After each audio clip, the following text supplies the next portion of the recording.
What an opener to Super Rugby 2024. It took 27 minutes before the first scrum was set. This was relentless side-to-side attacking rugby. Nirvana. If you're a Kiwi rugby fan, it was so good to see the boys out there running around again. And in this video, we're going to break down how the Crusaders blew it in the first half, clawed their way back, learn which All Blacks advanced their claims, and we're going to answer the question, is the Crusaders dynasty crumbling? Let's get to it. You know, I think the winner today was attacking rugby. Warm, beautiful conditions in Waikato, a hard track. These boys decided to give the ball some air. None more so than Damian McKenzie in the first half, who was absolutely electric before he went off with a worrying injury a couple of minutes into the second half. But let's take a look at the number 10s in this game. D-Mac was clearly the standout, and it wasn't just his running game that was impressive as always. It was his tactical control and his kicking.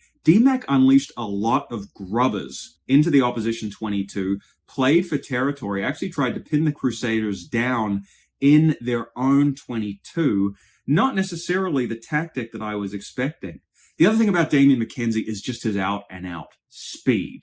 Now, obviously, when he breaks the line, you see him take off like a shot. But watching this game, it was fascinating to see the depth he ran from when he was starting some of these backline moves. He was coming at the line at such speed so that by the time he got to the gain line, the momentum was irresistible, and you just felt like Damian McKenzie could kind of break the line or set someone up outside him at will in the first half. Obviously, he was the outstanding 10, but the Crusaders don't have a guy named Richie Mwanga anymore quarterbacking the team. So they entrusted a young man, 23 years old. His name is Rivas Reihana. He was the starting number 10. How did he do? Well, he certainly has a prodigious boot on him. He was able to get a lot of clearance with his kicks. He did look a little uncertain, a bit like a rookie, as you'd expect in the first half, but he showed a flash of brilliance in the second half when the Crusaders were down. A beautiful 50-22, and then he was able to get a pretty miraculous offload away to set up one of the Crusaders' tries. So you kind of got the feeling that this kid can kick, he can pass, he can run, he's the total package. He just needs time. Also, thank God that Damian McKenzie shaved his mo. I just felt such a visceral sense of relief. Seeing that, looks very handsome when he's clean cut. He's got that nice chiseled jawline. Let's not distract from that, okay? Don't need that mo. Maybe in Movember, if you're raising money for charity, then it's fine. Otherwise, you look like my seedy uncle from Takapuna. Not good. So the first half was really all Chiefs. The Crusaders were not clinical. They looked out of sorts. The Chiefs were just much more together. And you had ALB distributing beautifully, and also Stevenson at fullback, who just got the most majestic wide ball across to Atene Nanai-Saturo for an incredible winger's try. Man, Stevenson looks like an All Black when he's playing at this level. He looks every inch an All Black. It's just, is he going to look like an All Black when he's actually wearing an All Black jersey? That's the question that remains. But there's no doubt at Super Rugby level, he is dynamite. He really caught the eye at fullback. But I think the Crusaders' out of sorts first half was really summed up by the fact that their star signing, Amua from Moana Pacifica, did not get his hands on the ball in the first half. Now, you have this guy who's a blockbusting center, ready to do some damage. They just couldn't free up the ball for him. So, you know, that pretty much said it all.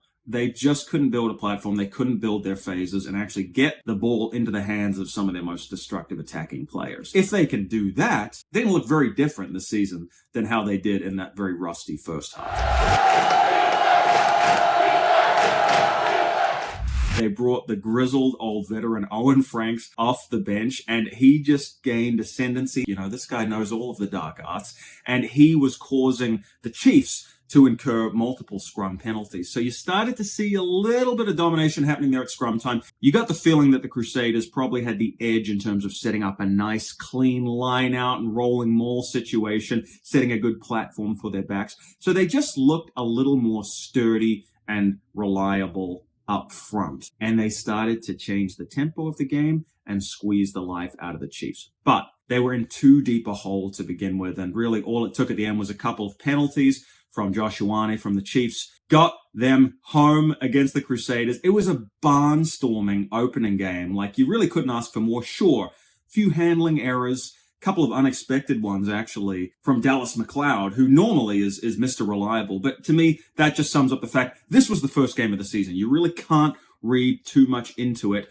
But suffice to say, the more things change, the more they stay the same. The Crusaders are not about to turn into a bunch of powder puffs. They're not just going to fall apart, fall off a cliff. No, they are probably going to be in the title picture, particularly as some of their old heads return. They've got Ryan Crotty back, 35 years old, looks great. There's a lot of veterans who are in this team still, you know, despite the fact that they've lost Whitelock, despite the fact that they've lost Will Jordan to injury for the entire season. Poor guy. They have some big names ready to be injected. So, you know, write the Crusaders off at your own peril. I think that this might just be the Chiefs' year, but it wouldn't surprise me if the opening game of Super Rugby, Chiefs Crusaders, is replicated in the grand final. Now, lastly, just one final thing here. What the actual was going on with these head injury assessments? So look, I applaud any initiative to try and make the game safer, address concussions, CTE. That's great stuff.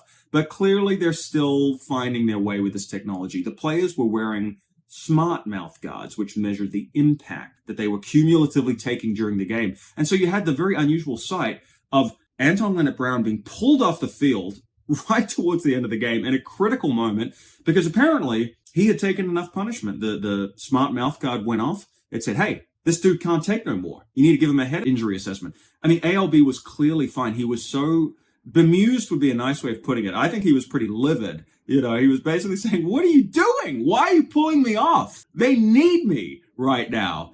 But look, again, I support the initiative. I just think clearly they're still cutting their teeth with this technology. So hopefully it gets a little bit more sophisticated and we're not seeing critical players pulled out of the game unnecessarily at key moments. All right, guys. Well, thanks for watching. I'm going to try and do a Super Rugby game every single week as we build toward All Black season. Let me know your thoughts on the game. Do you think the Crusaders dynasty is crumbling, or is it going to be business as usual? Maybe even another title for the Red and Blacks. Guys, please subscribe, leave a super chat if you're so inclined, and I'll see you for another video real soon. Take it easy. Bye for now.